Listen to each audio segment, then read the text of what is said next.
Good afternoon आप सभी को। उम्मीद करता हूँ कि आप अच्छे होंगे, मस्त होंगे, स्वस्थ होंगे और आपकी तैयारी बीपीएससी एईडीओ बिहार दरोगा मेंस और बीपीएससी 72nd प्रीलिम्स की अच्छी चल रही होगी। तो सबसे पहले आप सभी को महाशिवरात्रि की हार्दिक शुभकामनाएं।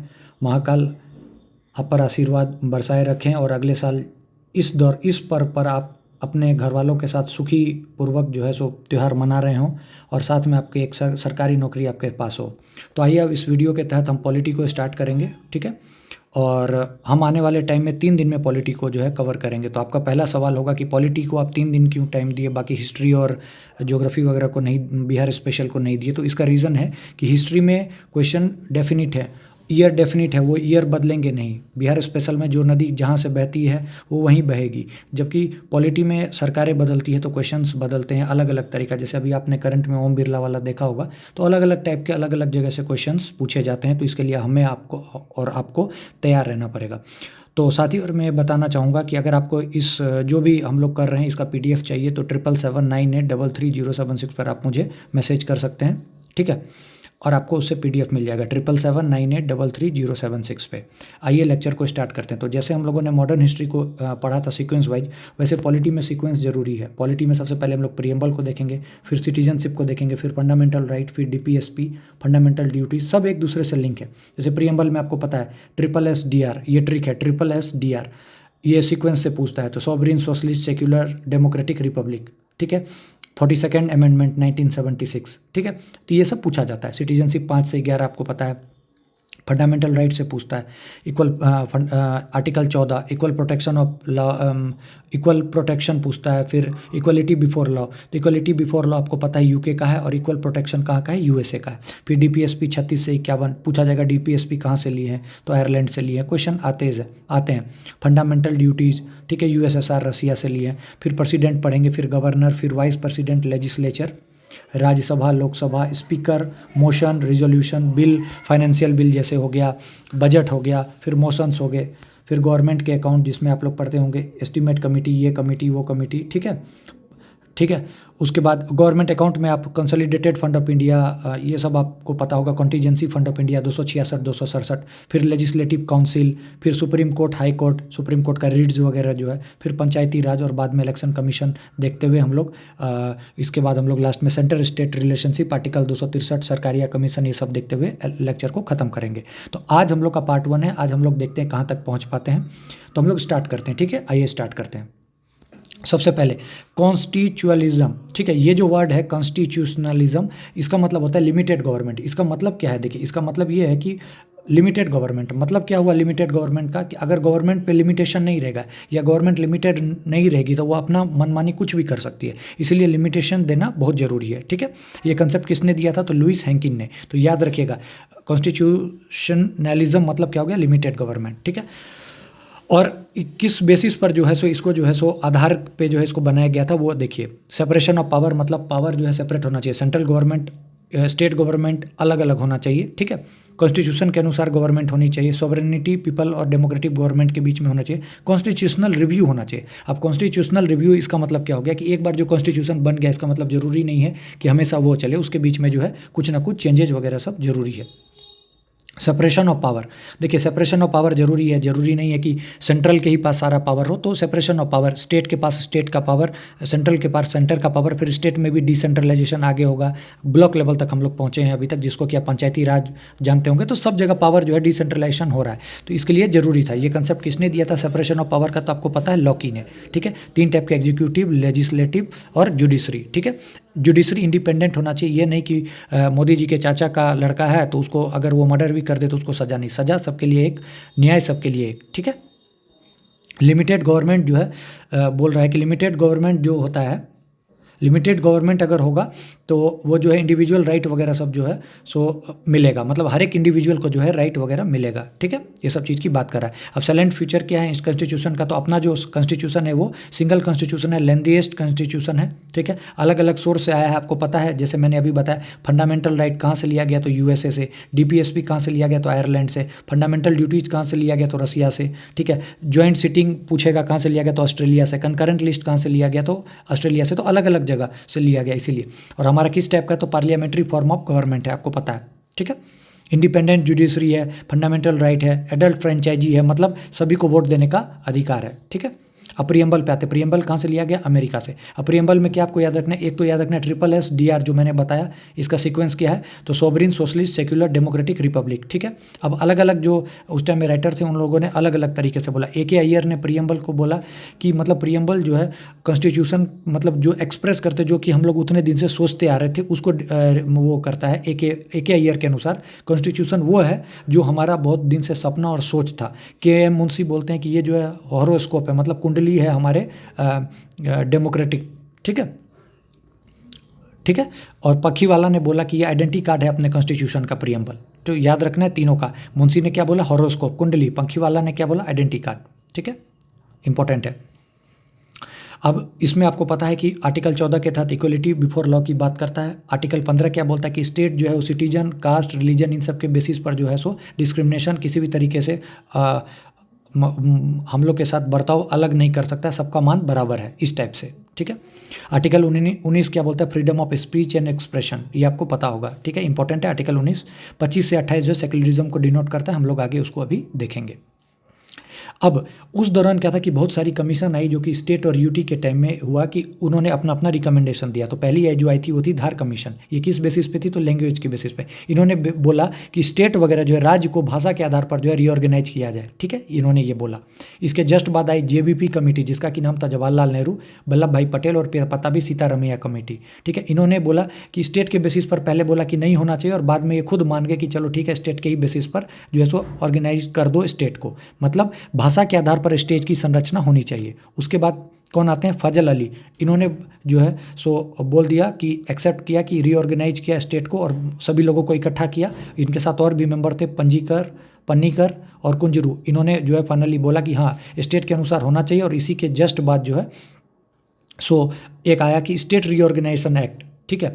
इन्होंने रिजेक्ट किया था theory of one language one state. मतलब ये था कि एक लैंग्वेज एक स्टेट नहीं, मतलब अलग अलग स्टेट में जितने भी लैंग्वेज हो सकते हैं, कंट्री का लैंग्वेज जो है सो जैसे एक को राष्ट्रभाषा घोषित कर दो और अलग अलग स्टेट का जितना भी लैंग्वेज है, लोकल लैंग्वेज, सबको इंक्लूड करो। और उसी के तहत जो 1956 में स्टेट रीऑर्गेनाइजेशन एक्ट आया, ठीक है, ये याद रखना है। 1953 में जो है सो पहली बार जो है सो आंध्र प्रदेश जो है वो अलग बना था अपना, उसने जो है लिंग्विस्टिक बेसिस पर पूछेगा पहली बार कौन? तो आंध्र प्रदेश 1953 में, ठीक है।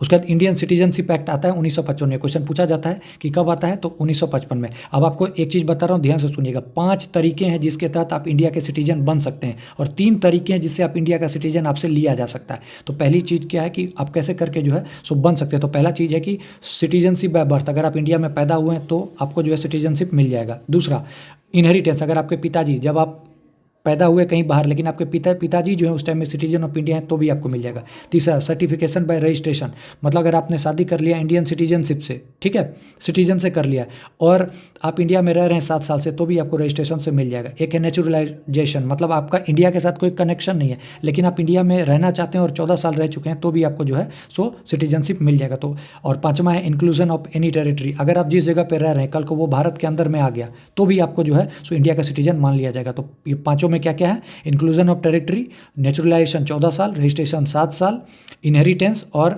एक्विटाइजेशन ऑफ सिटीजनशिप बाय बर्थ। तो ये आपको याद रखना इंपॉर्टेंट है। और लॉस कैसे होगा? तो परित्याग, खुद से बोल दिया कि हमको नहीं रहना है। टर्मिनेशन, खुद से आप टर्मिनेट करके दूसरे कंट्री में जाके शिफ्ट हो गए। तीसरा, डिप्रिसिएशन, वंचित कर दिया गया, किसी ने आपने कुछ ना कुछ ऐसा किया जिसके तहत आपको वंचित कर दिया गया यहाँ रहने से। तो उम्मीद करता हूँ कि समझ में आ गया होगा कि 5 तरीके से आप इंडिया का सिटीजनशिप ले सकते हैं, 3 तरीके से आपसे छीना जा सकता है। सिटीजनशिप अमेंडमेंट एक्ट कब आया? तो 11 दिसंबर 2019 को आया, ठीक है। इसके तहत जो कट ऑफ डेट था वो 31 दिसंबर 2014 था, ठीक है। इसके पहले अगर आप आ गए तो इंडियन सिटीजन आपको माना जाएगा, ठीक है। फंडामेंटल राइट आपको पता है कि 12 से 35 तक है। फंडामेंटल राइट का प्रॉपर्टीज़ पूछता है तो कुछ नेगेटिव होते हैं, कुछ पॉजिटिव होते हैं। नेगेटिव मतलब जो कि स्टेट पर लिमिटेशन लगाते हैं, जैसे राइट टू लाइफ जरूरी है उसको देना, तो स्टेट के लिए वो नेगेटिव हो गया, सरकार के लिए, लेकिन वो क्या है फंडामेंटल राइट के पार्ट है। पॉजिटिव हो गया जैसे right to education, equal protection of law. अभी मैंने आपको बताया इक्वल प्रोटेक्शन ऑफ लॉ क्या है, कहाँ का है? Equality before law UK, equal protection of law USA, ठीक है। फंडामेंटल राइट्स जो है जस्टिसेबल है, इन्फोर्सेबल है, फंडामेंटल राइट लागू किए जाते हैं, ठीक है।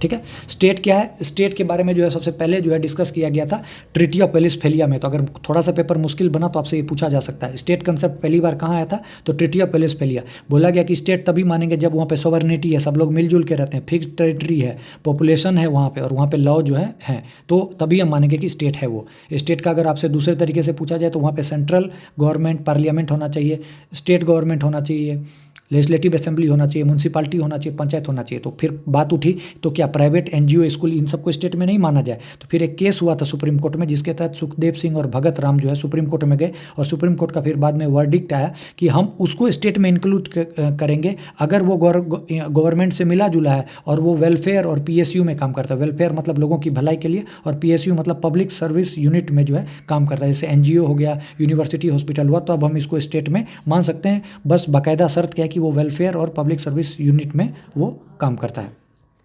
ठीक है। उसके बाद 2 लॉ आता है, यहाँ पर ध्यान से सुनिए, बहुत इंपॉर्टेंट है, क्वेश्चन बनता है, यूपीएससी में पूछा गया तो अपने में भी आ सकता है। डॉक्ट्राइन ऑफ इक्लिप्स और doctrine of severability. Doctrine of Eclipse क्या बोलता है, ब्रिटिश लॉ फिर से एक्शन में आ जाएगा। हम ध्यान से सुनिए, हम लोग को फंडामेंटल राइट दिया गया है, अगर हमसे कोई हमारा मौलिक अधिकार छीनने की कोशिश करेगा, अगर हमसे कोई हमसे फंडामेंटल राइट छीनने के अधिकार करेगा, तो इसका मतलब क्या हो गया, जैसे हम पहले थे आज़ादी से पहले, मतलब हमारे पर कोई भी अत्याचार कुछ भी किया जा सकता है, तो वही बोलता है कि अगर हमसे हमारा फंडामेंटल राइट कोई छीन ले तो वापस से ब्रिटिश लॉ जो है वापस से आ जाएगा। मतलब फंडामेंटल राइट को अगर रोक दिया जाएगा तो ब्रिटिश लॉ एक तरह से देखा जाए तो फिर से आ गया, हम ये मान के चलेंगे। दूसरा है डॉक्ट्राइन ऑफ सेवरेबिलिटी, ये बोलता है कि भाई अगर कोई भी लॉ में गड़बड़ी है, कोई भी लॉ में छोटा सा ये लॉ है, अगर इसमें एक मिस्सी सा गड़बड़ी है छोटा सा, तो आप पूरे लॉ को क्यों हटा रहे हो, इस छोटा सा पार्ट को हटा दो। क्लियर कट समझ में आ गया होगा। तो ये हो गया डॉक्ट्राइन ऑफ सेवरेबिलिटी, मतलब अगर इंटर लॉ में मतलब छोटी सी गड़बड़ी है तो पूरे लॉ को मत हटाओ, उस छोटे से पार्ट को जो है जो गड़बड़ है उसको हटा दो। डॉक्ट्राइन ऑफ इक्लिप्स कहता है कि अगर आपका फंडामेंटल राइट वगैरह जो है मतलब क्या कहते हैं इन्फोर्समेंट जो भी है, अगर उसको वापस लिया जा रहा है तो इसका मतलब ये है कि ब्रिटिश लॉ जो है वापस से ये एक्शन में आ सकता है। ठीक है, यही चीज़ डॉक्ट्राइन ऑफ इक्लिप्स और डॉक्ट्राइन ऑफ सेवरेबिलिटी आपको इंपॉर्टेंट है, याद रखिएगा। ठीक है। उसके बाद आता है इक्वलिटी बिफोर लॉ, ये कहाँ का कंसेप्ट है, यूके का बताया, और इक्वल प्रोटेक्शन ऑफ लॉ कहाँ का है, यूएसए का। ये चीज़ आपको ध्यान में रखना है। तो मैंने बता दिया आपको कि equality before law UK, equal protection of law USA. ठीक है, दोनों चीज़ को दिमाग में रखिएगा। फिर आर्टिकल 16 जो है सो इक्वलिटी ऑफ प्रोविज़न है, मतलब सभी को बराबर का जो है सो वो मिले, क्या कहते हैं अधिकार, किस सेंस में, अपॉर्चुनिटी के सेंस में। 16 तो 16 में जो इंपॉर्टेंट है वो आपसे मैं बता रहा हूँ। 16 में 2 इंपॉर्टेंट आ जाता है कि 16 में 4 नंबर क्लॉज और 16 में जो है सो 4 में ए और 4 बी। तो ध्यान से सुनिएगा कि 16 4 ए 16 4 बी क्या है। 16 4 की बात कह रहा हूँ, पहले ध्यान से सुनिएगा। 16 4 ये बोलता है ए कि कोई भी प्रोविज़न है जो कि प्रमोशन से रिलेटेड है SC ST के, ठीक है, उसके तहत जो है सो आपको जो है रिजर्वेशन मिलना चाहिए। 16 4 ए क्या बोलता है कि SC ST के जो भी प्रमोशन है जॉब में, उसमें जो है सो अब उनको रिजर्वेशन मिलना चाहिए। और ये कौन से अमेंडमेंट से आया, 77वां अमेंडमेंट से। फिर दूसरा 16 4 बी क्या बोलता है कि कोई भी वैकेंसी अनफिल्ड है, मतलब जो नहीं भर पाई, SC ST के लोग उसमें नहीं आ पाए, तो वो नेक्स्ट ईयर चला जाए। ये आया 81वां अमेंडमेंट से। तो 77वां अमेंडमेंट क्या बोलता है कि SC ST के जो है जॉब में जो है प्रमोशन में उनको जो है सो रिजर्वेशन मिले, 77वां अमेंडमेंट से 16 4 ए। और 16 4 बी 81वां अमेंडमेंट से क्या बोलता है कि अगर वैकेंसी है वो खाली रहेगी तो वो नेक्स्ट साल के लिए चली जाएगी। तो ये बोलता है 16 4 बी में। ठीक है, क्लियर कट। ठीक है, उसके बाद हम लोग आ जाते हैं आर्टिकल 20। आर्टिकल 20 में 3 चीज़ है, तीनों चीज़ इंपॉर्टेंट है। एक है x fact law, x post facto. इसके तहत क्या बोलता है कि कोई भी आदमी है उसको बैक डेट में पनिशमेंट जो है सो नहीं दिया जाना चाहिए, उसको बैक डेट में जो पनिशमेंट नहीं दिया जाना चाहिए अगर कोई क्रिमिनल केस में वो नहीं फंसा है तो। ठीक है, जैसे वही वाला बात होगी कि आप अपनी बहन से मैगी छीन के खा लिए और 2 दिन बाद 3 दिन बाद उसने जो अपनी मम्मी से शिकायत की और आपको जो है सो मम्मी ने कूट दिया, तो ऐसा नहीं पॉसिबल होता क्योंकि वो बात पुरानी होगी। तो एक्स पोस्ट फैक्टो मतलब क्या हो गया कि बैक डेट में आपको पनिशमेंट जो है वो नहीं मिलेगी। ठीक है, अगला डबल जियोपार्डी, एक ही सज़ा के लिए, एक ही क्राइम के लिए 2 बार सज़ा नहीं होना, ये कहलाता है डबल जियोपार्डी। तो एक्स पोस्ट फैक्टो मतलब क्या हो गया, जो पुराने जो है सज़ा, वो पुराने डेट वाली सज़ा आपको नहीं मिलेगी। एक डबल जियोपार्डी हो गया, एक बार क्राइम की 2 बार सज़ा नहीं मिलेगी।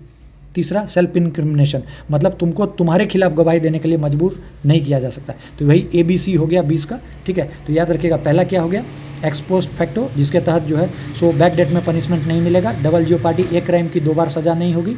और तीसरा सेल्फ इनक्रिमिनेशन, तुम्हें तुम्हारे खिलाफ गवाही के लिए मजबूर नहीं किया जा सकता। फिर आ गया आर्टिकल 32, इसी को बोलते हैं राइट टू कॉन्स्टिट्यूशनल रिमेडी। इसको संविधान की आत्मा बोलते हैं, ठीक है।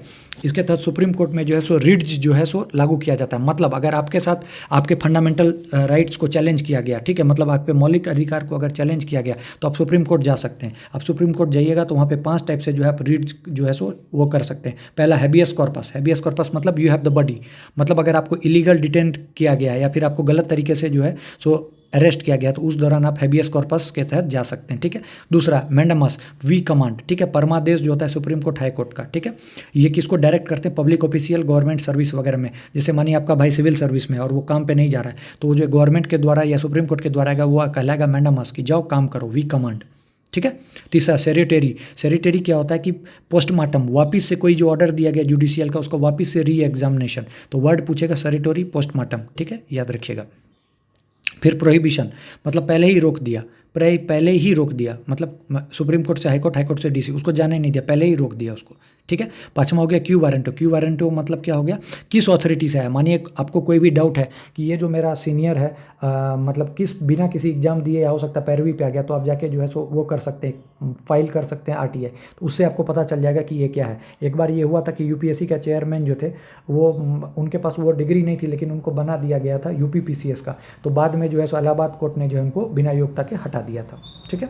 फिर आ जाता है डीपीएसपी। डीपीएसपी में बताने की जरूरत नहीं है, डॉक्टर बी.आर. अम्बेडकर ने इसको बोला था कि नोबल फीचर है इंडियन कॉन्स्टिट्यूशन का, ठीक है। स्टेट पॉलिसी का है, ठीक है। इनको 36 से 51 आर्टिकल तक जो है सो लागू किया जाता है और 36 से 51 तक पूछा जाएगा क्या है तो डीपीएसपी। जी ऑस्टिन ने जो है डिस्क्राइब किया है डीपीएसपी और फंडामेंटल राइट को, उन्होंने बोला है कि कॉन्साइंस ऑफ कॉन्स्टिट्यूशन, मतलब विवेक ऑफ कॉन्स्टिट्यूशन, ठीक है, ये दिमाग में रखना है कि डीपीएसपी को क्या बोला है? कॉन्साइंस ऑफ कॉन्स्टिट्यूशन, मतलब विवेक, ठीक है। ये चीज़ आपको याद रखना है, बहुत इंपॉर्टेंट है।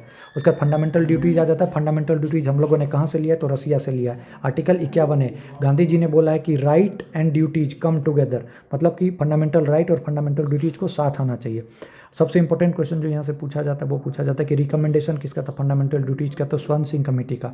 स्वर्ण सिंह कमेटी का रिकमेंडेशन था, ठीक है, इंपॉर्टेंट है। और ये कब फोर्स में आया? तो जब इमरजेंसी का टाइम था, इंदिरा गांधी जो है प्रधानमंत्री थी। अभी इनको फंडामेंटल ड्यूटीज को जो है ऐड किया गया कौन से कॉन्स्टिट्यूशनल अमेंडमेंट से? तो 42वां। टोटल 11 फंडामेंटल ड्यूटीज है, अर्लियर 10 थे, बाद में जो है सो एक ऐड किया गया। अब कौन कौन सा फंडामेंटल ड्यूटीज है वो आप देख लीजिए। नेशनल फ्लैग का रिस्पेक्ट करना, नोबल आइडियाज हो गए, sovereignty, unity, integrity of India को, ठीक है। उसके बाद ब्रदरहुड वगैरह जो है इंडियंस में, इसको करना, रिच हेरिटेज ऑफ कंट्री को बचा के रखना, ठीक है। नेशनल इन्वायरमेंट, फॉरेस्ट, इन सब की रक्षा करना, साइंटिफिक टेम्पर, ह्यूमनिज्म, स्पिरिट को बचा के रखना, पब्लिक प्रॉपर्टी और वायलेंस वगैरह सब नहीं करना, ठीक है। इन सबको जो है सो बचा के रखना, ठीक है। अब उसके बाद सबसे इंपॉर्टेंट टॉपिक आ जाता है प्रेसिडेंट। प्रेसिडेंट कौन होता है? तो हेड ऑफ द स्टेट होता है। आर्टिकल 52 से 78 तक में देखिएगा तो प्रेसिडेंट के बारे में है। ये यूनियन एग्जीक्यूटिव है। 52वां आर्टिकल में लिखा है कि एक प्रेसिडेंट होना चाहिए इंडिया का। हम लोग ने आइडिया कहाँ से लिया? तो यूएसए और यूके से लिया। आर्टिकल 53 में इसकी पावर वगैरह की एग्जीक्यूटिव जो पावर है इसके बारे में, इनके बारे में दिया हुआ है, ठीक है। प्रेसिडेंट जो है डायरेक्ट डिसीजन देता है, ठीक है। मतलब अगर किसी भी टाइप का जो बीच में कोई चीज़ फंसा तो मेन चीज़ चला जाता है प्रेसिडेंट के पास। जैसे एग्जांपल दे रहा हूँ, स्टेट बिल है, स्टेट फॉर्मेशन है, किसी को रेजिग्नेशन करना है, असेंबली को हंग असेंबली कंसेप्ट, ये सब चीज़ जो है सो मतलब किस चीज़ से रिलेटेड है? प्रेसिडेंट से रिलेटेड। अभी हम लोग एक एक चीज़ देखेंगे। सबसे पहला चीज़ एलिजिबिलिटी ऑफ प्रेसिडेंट क्या होना चाहिए? तो पहली बात वो इंडियन सिटीजन होना चाहिए, 35 साल उसकी उम्र, दोबारा वो री इलेक्ट हो सकता है एन नंबर ऑफ टाइम्स। ये पूछा गया है कहीं ना कहीं कि कितनी बार भी जो है प्रेसिडेंट इलेक्ट हो सकता है। वो सारे जो है राज्यसभा लोकसभा का जितना भी कंडीशन है सबको पूरा करेगा। वो किसी ऑफिस ऑफ प्रॉफिट को जो है सो वो नहीं करेगा होल्ड, मतलब वो कहीं और से उसके पास पैसा आ रहा है सरकारी तरह से, वो ये सब होल्ड नहीं करेगा। 50 लोग जो है इलेक्टर्स वो प्रपोज करेंगे एमपी, और 50 जो है सेकेंडर्स के फॉर्म में रहेंगे, नॉमिनेशन होगा तभी वो जो है सो बन पाएगा। ओथ उनको कौन दिलाएगा? तो CJI, chief justice of India. अगर chief justice of India absent है तो कौन उनको जो है ओथ दिलाएगा? तो याद रखना है सीनियर मोस्ट जज जो रहेगा सुप्रीम कोर्ट का वो दिलाएगा, ठीक है। प्रेसिडेंट का काम क्या होता है? वो प्रिजर्व करेगा, प्रोटेक्ट करेगा, डिफेंड करेगा कॉन्स्टिट्यूशन को, ठीक है। ये सब चीज़ उनका इंपॉर्टेंट होता है। फिर आपसे एक वर्ड बार बार आएगा, नॉमिनल एग्जीक्यूटिव, और एक होगा रियल एग्जीक्यूटिव। रियल एग्जीक्यूटिव हमेशा याद रखिएगा कौन होगा? पीएम। नॉमिनल कौन होगा? प्रेसिडेंट। ये वर्ड बार बार आएगा तो याद रखिएगा, नॉमिनल कौन? प्रेसिडेंट। और रियल कौन है? रियल से पीएम, ठीक है। अब इनका इलेक्शन मेथड, इनको इनडायरेक्टली होता है, ठीक है, इनडायरेक्टली होता है, हम और आप उसको वोट नहीं देते, उसमें MP MLA MP जो होते हैं वो वोट देते हैं, ठीक है। तो इनका इलेक्शन प्रोसेस क्या होता है, तो याद रखिएगा, इनका जो होता है बोथ मेंबर ऑफ हाउस जो पार्लियामेंट के होते हैं वो इसको इलेक्ट करते हैं, ठीक है। ये चीज़ आपके दिमाग में होना चाहिए बिल्कुल अच्छे से। और प्रेसिडेंट चूँकि नॉमिनल एग्जीक्यूटिव होते हैं तो हमें वही एक दो टर्म अलग अलग जगह अलग अलग जो राइटर्स हैं इसको क्योट करते हैं, तो बोला जाता है कि जो हम लोग प्रेसिडेंट के इलेक्शन में जो भी खर्चा करते हैं ना वो वेस्टेज ऑफ मनी है, ठीक है, ठीक है। और ये जो वर्ड लिखा गया कि if two people comes through direct election तो कंट्राडिक्शन होगा, तो इसीलिए हम लोग इलेक्शन जो प्रेसिडेंट का करते हैं वो इनडायरेक्टली करते हैं। अगर डायरेक्टली करेंगे तो फिर दिक्कत क्या हो जाएगी, तो जो मेन पावर है वो जैसे PM के पास है, अभी मैं आपको एक एग्जांपल देता हूँ, तो राष्ट्रपति बोलेगा कल को मैं भी चुन के आऊँ तो वो भी अपना मनमानी शुरू करेगा। इसीलिए हम लोग जो है सो रियल एग्जीक्यूटिव किसको बोलते हैं, आप अगर देखिएगा तो प्राइम मिनिस्टर को, और नॉमिनल जो बोलते हैं वो प्रेसिडेंट को बोलते हैं, ठीक है, समझ में आ रहा होगा। फिर उसके बाद वोट की वैल्यू देखिएगा अगर, तो आप देखिएगा कि लोकसभा के MP और राज्यसभा के MP की वोट की वैल्यू हमेशा बराबर होती है, ठीक है। जबकि MLA की जो है अलग अलग होती है, क्योंकि MLA के बेसिस पर हो जाएगा, जहाँ पर ज़्यादा सीट वहाँ के MLA की ज़्यादा वैल्यू। तो अगर आपसे पूछेगा कि बिहार का MLA का और UP के MLA की किसकी ज़्यादा वैल्यू होगी, तो ऑब्वियसली UP की, क्योंकि UP में ज़्यादा सीट है, ठीक है। अब प्रेसिडेंट को कौन इलेक्ट करता है, कौन कौन इलेक्ट कर सकता है, तो member of Lok Sabha and Rajya Sabha, state assembly और लेजिस्लेचर जो कि दिल्ली और पुडुचेरी UT के, ठीक है। तो याद रखिएगा यहाँ सबसे क्वेश्चन पूछा जाता है। प्रेसिडेंट का टर्म कितना होता है, तो 5 साल का होता है। री इलेक्शन के लिए जो है रिस्पॉन्सिबल होता है, ठीक है, याद रखिएगा। ये रिजाइन कर सकता है, इम्पीच किया जा सकता है अगर ये कॉन्स्टिट्यूशन के वायलेशन किसी भी हद, मतलब अगर वो पता चलता है कि वो मतलब क्या कहते हैं किसी भी वायलेट करता है कॉन्स्टिट्यूशन को, तो वो रेजिग्नेशन उसको दिया जाएगा, और वो उस टाइम मतलब ऐसे केस में वाइस प्रेसिडेंट जो है वो प्रिजाइड करेगा, ठीक है। 5 साल के लिए जो है वो उसका ऑफिस होता है, और वो उससे ज़्यादा भी जो है सो करेगा अनटिल अनलेस उसका कोई सक्सेसर नहीं आता है। इम्पीचमेंट वर्ड जो है सो प्रेसिडेंट के लिए ही यूज किया जाता है, लेकिन आजकल हम लोग हर जगह कर सकते हैं, लेकिन वैसे देखा जाए तो इम्पीचमेंट वर्ड किसके लिए यूज होता है, प्रेसिडेंट के लिए। इम्पीचमेंट कैसे होता है, तो 1/4 जो है टोटल मेंबर जो होते हैं लोकसभा के। ये देखिए एक इंपॉर्टेंट चीज़ है, लोकसभा से भी इनकी कहानी इम्पीचमेंट की शुरू हो सकती है, राज्यसभा से। वही अगर आप वाइस प्रेसिडेंट की बात कीजिएगा तो ओनली फॉर कहाँ से होगी, ओनली राज्यसभा से, क्योंकि वो राज्यसभा के परमानेंट मेंबर हैं। तो अभी मैं आपको कहानी बताता हूँ, ध्यान से सुनिएगा, बहुत इंपॉर्टेंट। 2 मिनट अगला आप ही से बात कर रहा हूँ मैं, बिल्कुल ध्यान से सुनिए, अगला 2 मिनट। इम्पीचमेंट के लिए लोकसभा से मानिए स्टार्ट हुआ तो 1/4 मेंबर जो हैं, 1/4 जो टोटल मेंबर हैं वो रिजोल्यूशन स्टार्ट किए। प्रेसिडेंट के पास नोटिस गया कि 14 दिन के अंदर जो है सो उनको जो है सो जवाब देना पड़ेगा। फिर बिल जो है सो 2/3 जो टोटल है वहाँ से पास होगा, मतलब यहाँ से पास हो गया। अब आ गया राज्यसभा, वहाँ पर इन्वेस्टिगेशन होगा, मतलब या तो लोग हाँ बोलेंगे या तो ना बोलेंगे। यस बोलेंगे तो 2/3 से पास हुआ, वापस जाके जो है सो उसके बाद इम्पीचमेंट प्रोसेस स्टार्ट हो जाएगी।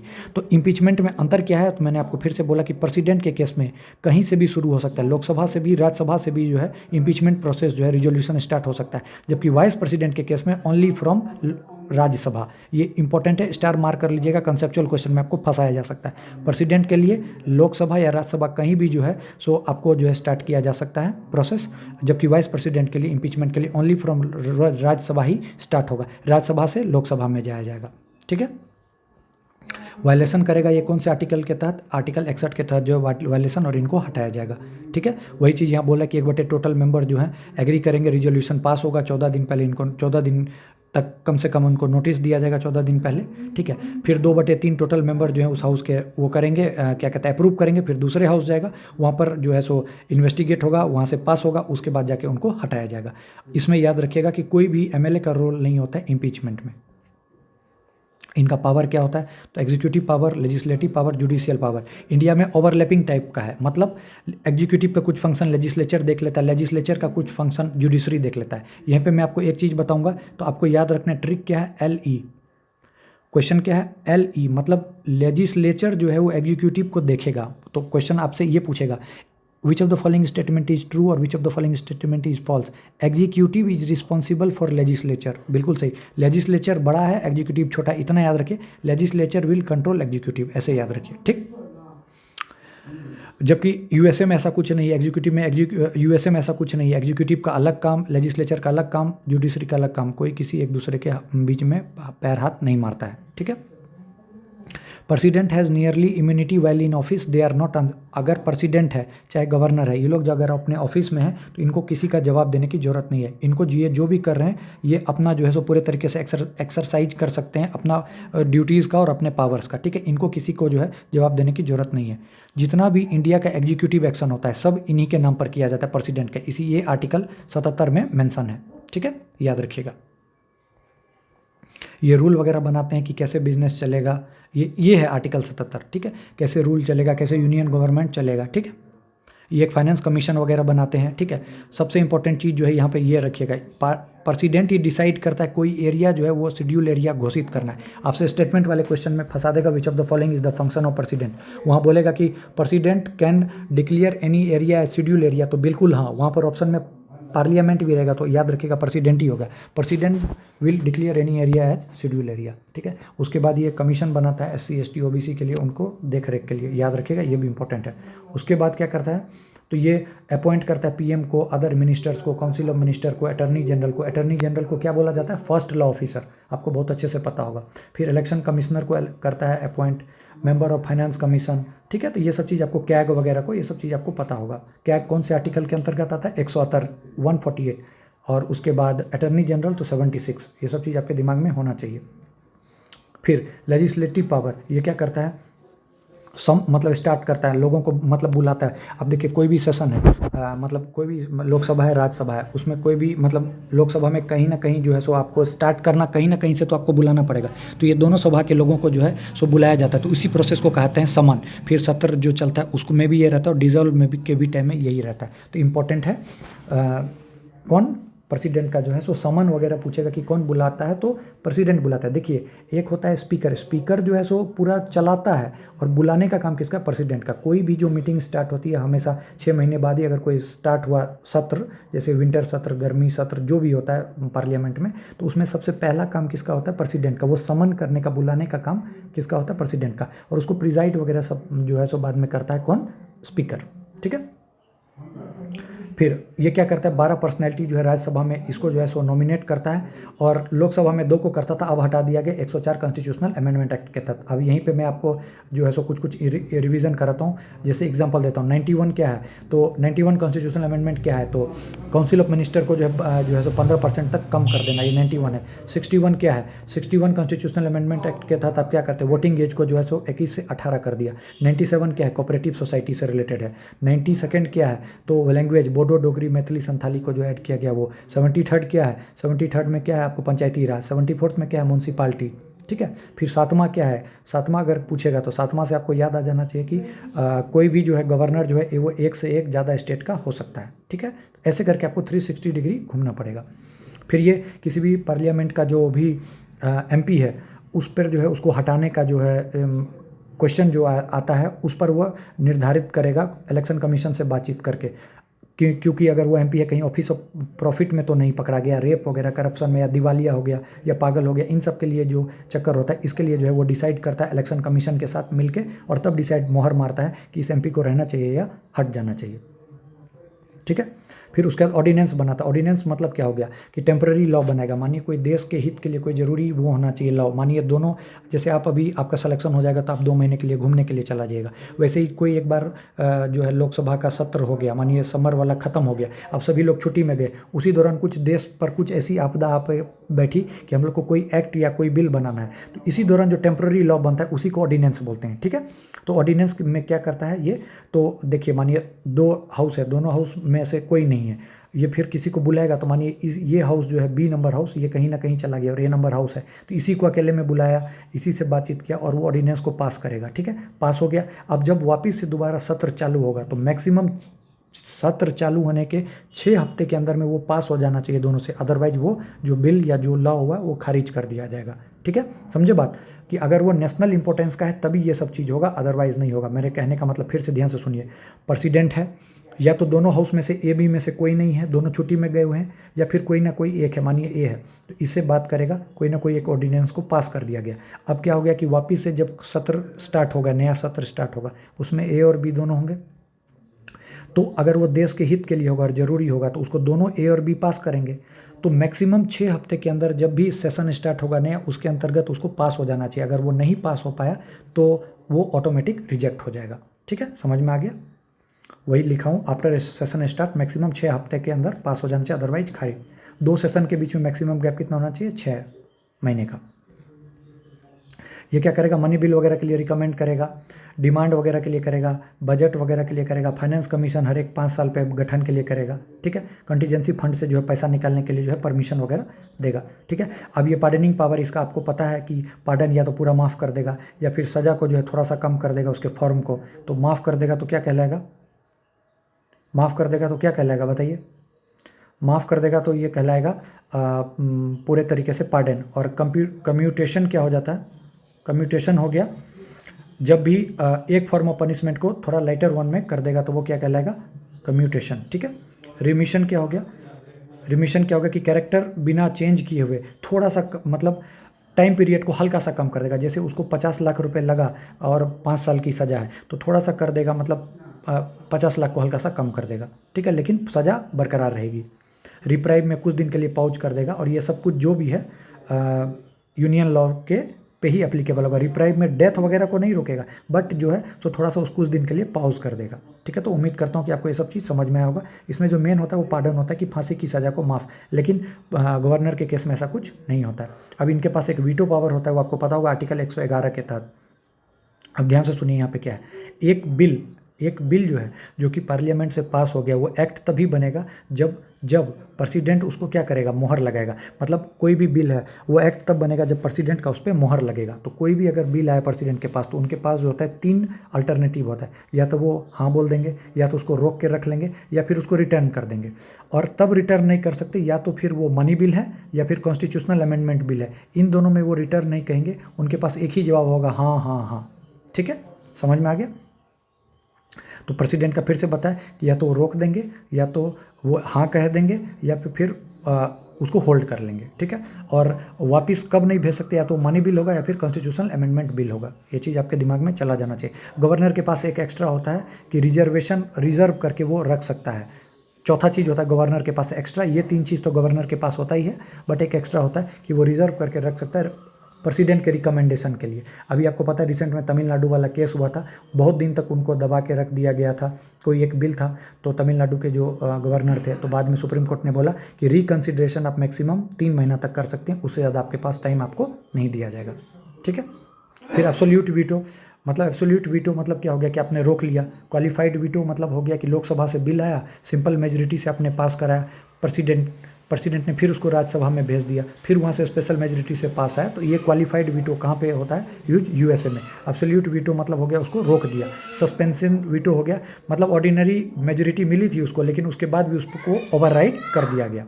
अपना इतना इंपॉर्टेंट नहीं है। फिर पॉकेट वीटो आपको याद रखना चाहिए, जिसके तहत हो गया कि कोई भी तरह का एक्शन जो है उस पर नहीं लिया गया। तो ये आपको पता होना चाहिए। ठीक है, तो हम लोग आज प्रेसिडेंट तक ही रहेंगे। तो आपको मैं प्रियम्बल के कुछ क्वेश्चन, जैसे कुछ इंपॉर्टेंट एमसीक्यू है वो करा देता हूँ। जैसे यहाँ पर कहीं खाली जगह हो थोड़ा सा, यहीं पे मैं आपको बताता हूँ, आप सुनते जाइएगा और लिखते जाइएगा। जैसे घटना चक्र का क्वेश्चन बोल रहा हूँ कि सोशलिस्ट, सेक्युलर और इंटीग्रिटी कौन से अमेंडमेंट एक्ट से जो है ऐड किया गया? तो याद रखना है 42nd अमेंडमेंट एक्ट से। Socialist, secular, integrity. प्रियम्बल का नेचर कैसा है? तो नॉन जस्टिसिएबल और नॉन इन्फोर्सेबल है। मैंने आपको बताया, वही फंडामेंटल राइट पूछेगा तो कैसा है? इन्फोर्सेबल है। अगर इसका सीक्वेंस पूछेगा तो क्या बताएगा? SSDR, sovereign, socialist, secular, democratic, Republic. ठीक है, हॉरोस्कोप किसने बोला था? मुंशी ने। और एक चीज़ मैं आपको बताना भूल गया था, यहाँ बता देता हूँ। एक था बेरूबरी केस, आपने पढ़ा होगा कभी ज़िंदगी में, बेरूबरी केस, और एक था केशवानंदा भारती केस। बेरूबरी केस में बोला गया था कि प्रियम्बल जो है not the part of constitution, नहीं है। और जबकि केशवानंदी भारती केस में बोला गया था कि preamble is the part of constitution. ठीक है, समझ में आ रहा होगा? उम्मीद करता हूँ कि अच्छे से आपको समझ में आ रहा होगा। ठीक है, पार्लियामेंट्री सिस्टम में मैंने आपको एक ट्रिक बताया था, क्या? LE मतलब लेजिस्लेचर जो है कंट्रोल करेगा किसको? एग्जीक्यूटिव में। ठीक है, और पार्लियामेंट्री फॉर्म ऑफ गवर्नमेंट हमने कहाँ से लिया था? ब्रिटेन से। आपको मैंने बताया था यूके से। ठीक है, काउंसिल ऑफ मिनिस्टर्स किसके लिए रिस्पॉन्सिबल होंगे? तो लोकसभा के लिए। बाकी हम लोग अब कल करते हैं। ठीक है, और एक एक क्वेश्चन को अच्छे से देखेंगे। कंसेप्ट आज हमने देखा, आज थोड़ा कम टाइम, क्योंकि एक तो आप सभी का फास्टिंग होगा, आप लोग कम ही लोग जो है सो आज इसको पूरे तरीके से देख पाइएगा, बट कोई बात नहीं, जितना भी देखिएगा अच्छे से देखिएगा। और मैं ये कहना चाहूँगा कि अच्छे से एक एक चीज़ को लिखिए, और बार बार देखिए। कल हम लोग इसके कंसेप्ट को ख़त्म करके परसों पूरा क्वेश्चन जितना हो सकता है एक एक करके निचोड़ के कर लेंगे। अगर आपको इस वीडियो का PDF चाहिए तो 7779833076 पर मुझे जो है सो मैसेज कर सकते हैं। ठीक है, 7779833076 पर मैसेज करके PDF ले सकते हैं। सभी को बहुत बहुत शुभकामनाएं, all the best, happy Mahashivratri. मैं ऊपर वाले से, महादेव से, महाकाल से ओम नमः शिवाय बोलकर उनसे जो है सो ज़रूर एक आकांक्षा या फिर एक प्रेरणा करूँगा, या फिर आप उसको बोलिए कि दुआ करूँगा कि आपको अगले साल इस टाइम में आप अपने घर वालों के साथ रहे, आपका सिलेक्शन हो जाए, आपको एक सीट मिल जाए, जो आप मन में चाह रहे होंगे आप सभी को वो मिल जाए। सभी को all the best, thank you.